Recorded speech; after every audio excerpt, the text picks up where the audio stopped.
আমি জিতে গেছি। শোনো ভাইয়েরা, আমার এই হাতে সম্পদ আছে, এই হাতে আমল আছে, তোমরা কে কোনটা নেবে? আমি তো নেবো সম্পদ। আর আমি তো নেব আমল। শোনো ছোট ভাই, আমার কাছে 400 টাকা আছে, তুমি 200 টাকা রাখো, তুমি 200 টাকা রাখো। এই টাকা দিয়ে আমার জন্য দোকান থেকে কিছু কিনে নিয়ে আসবা। ঠিক আছে ভাইয়া।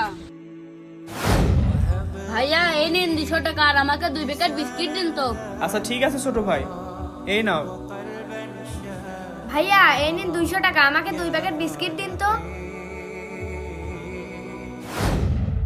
আরে দোকানদার তো দেখছি 200 টাকায় ফেরত দিয়েছে, যাই টাকাটা নিয়ে যাই।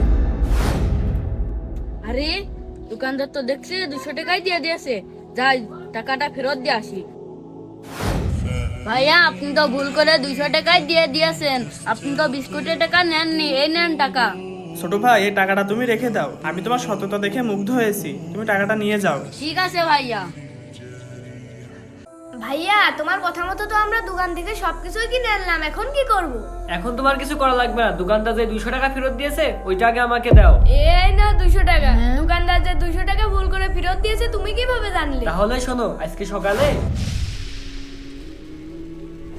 বুঝতে পারলে তুমি লোভের কারণে ইমান সম্মান সবকিছু হারালে, আর শাওন সততার কারণে টাকাও পেলো, সম্মানও পেলো। দর্শক বন্ধুরা, বেশি লোভ করা ভালো নয়, আর এই ভিডিওতে 20,000 লাইক চাই।